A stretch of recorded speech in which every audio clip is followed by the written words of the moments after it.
The story of Robert de Villa. You know who that is? No, you don't, because I do. 3 months ago, I gave khutbah in Fort Worth. I haven't been to that masjid in 4 or 5 years, and they invited me for some reason, and I went. And I gave khutbah there. My khutbah was about dua. An Egyptian fellow comes up to me, a young man came up to me afterwards, he goes, Allah fulfilled my dua today. And I said, what's your dua? He said, my dua was that Nouman Ali Khan should meet Robert de Villa. I was like, are you Robert de Villa? He goes, nope, I am not Robert de Villa. Robert de Villa is my friend. But I think Allah is fulfilling my dua. I was like, fire away, I want to know.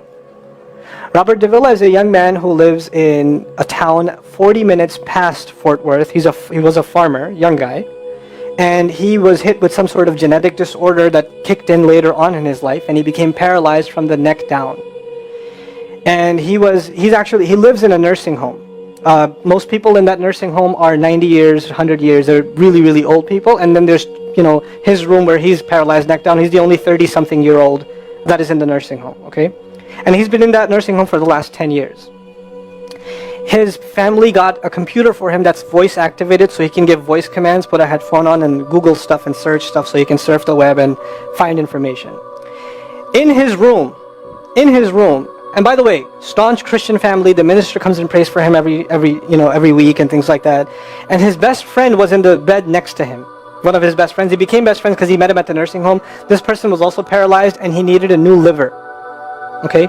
A liver transplant. He was waiting for a liver transplant. And they used to talk about, God and things like that all the time. They were good friends.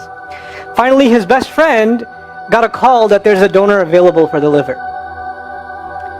So he's so excited. He goes, Robert, I'm going to miss you, but I'm going. I've got a donor. So they take his friend and they go into the operation, and his friend died at the operating table. Now his friend, who's also a Christian, the deceased friend, his sister, took one of the amulets of his friend, a crucifix, and she gave it as a gift to Robert. This is a reminder of your old buddy. So he hung it on the side of his hospital bed. Robert de Villa lives a pretty decent life in there. The nurses take care of him. He's a happy guy.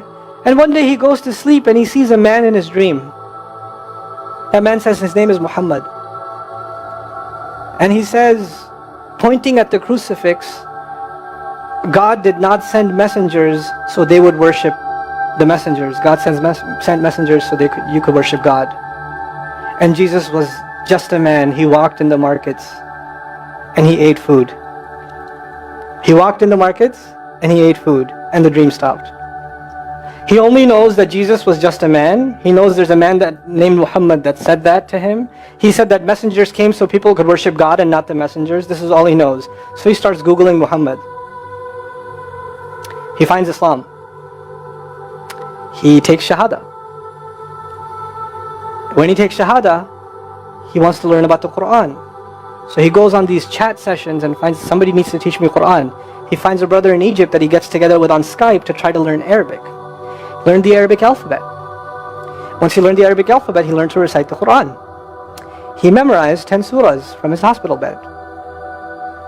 Then he said, I'm beginning to memorize the Quran and I'm beginning to learn about this prophet, but I need to understand the Quran. So he starts Googling how to understand the Quran. And for some reason, he ends up on my videos. And he starts watching my stuff. And he watched almost everything. And then here's the kicker. In the nursing home, there was an Egyptian fellow that used to come in and do some repair work. The Egyptian fellow has his own awesome story. The guy had basically lost faith. He wasn't religious. The nearest masjid to him was 50 miles away. So he didn't really go to Jummah much anymore. But he felt a spiritual void, so he started going to the church just to feel closer to Allah. Raised Muslim. He goes to the church just to feel closer to Allah.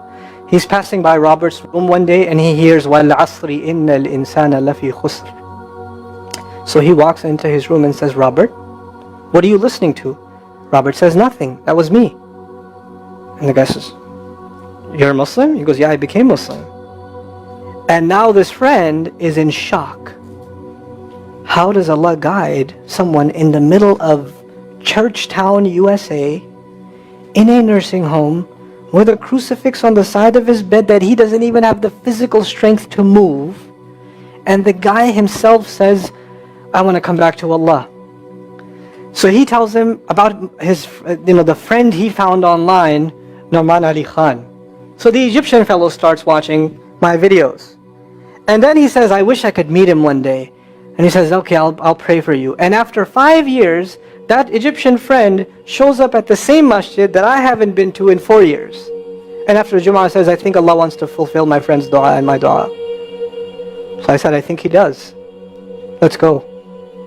So I took a few of us and we went. And we met with Robert.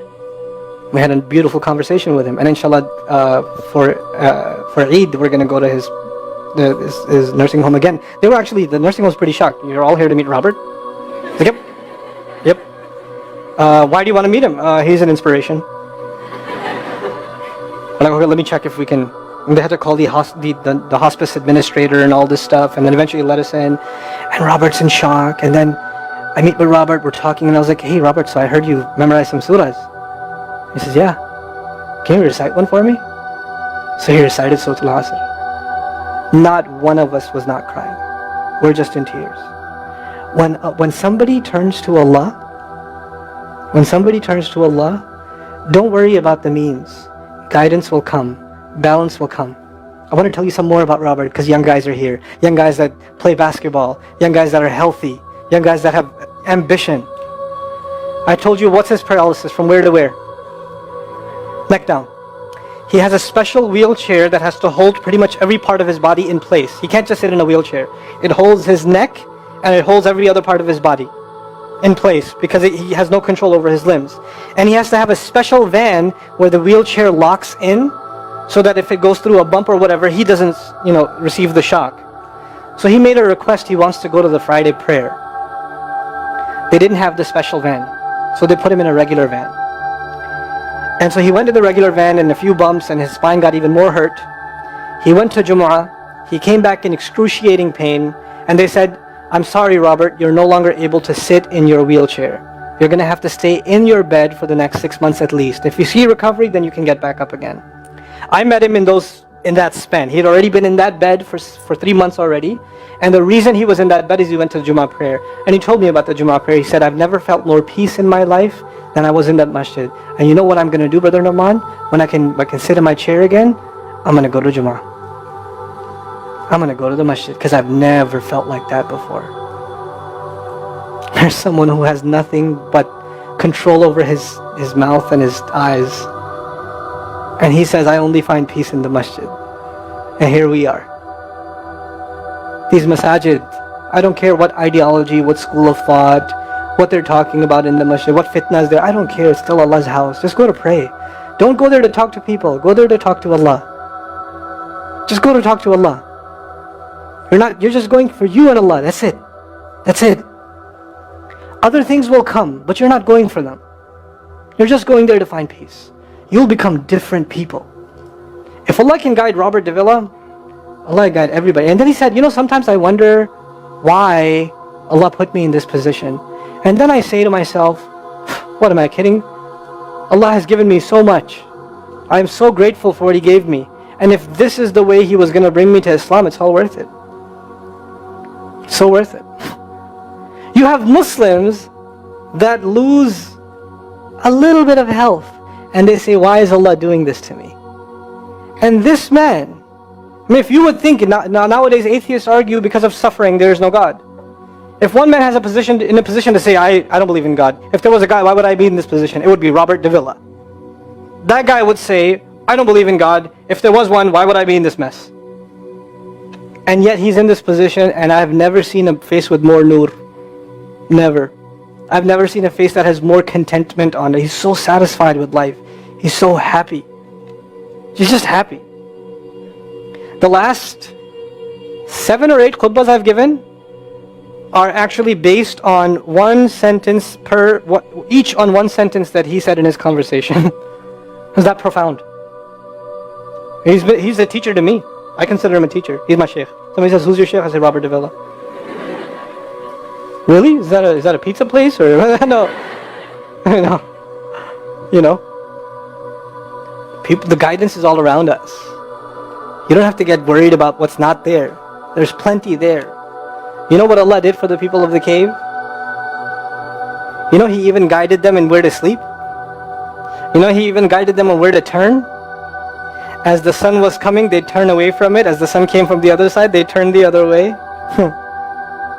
Allah will guide you in your sleep when you make dua to Him. He'll even guide you in your sleep. Every toss and turn will be guided by Allah. Can you imagine? We shouldn't be skeptical in Allah's guidance. We shouldn't worry about how am I going to find balance. No, that's Allah's job to guide you. Your job is to talk to Him. Your job is to get sincere. That is the message I have for you. That is how we're going to find balance. Honestly. And if once you do that, once you become sincere to Allah, Allah will open doors. Allah will give you friends. Allah will give you teachers. Allah will give you access to resources, all of which are going to bring you closer and closer and closer to Him and to the truth and make life better for the people around you. Allahu Akbar.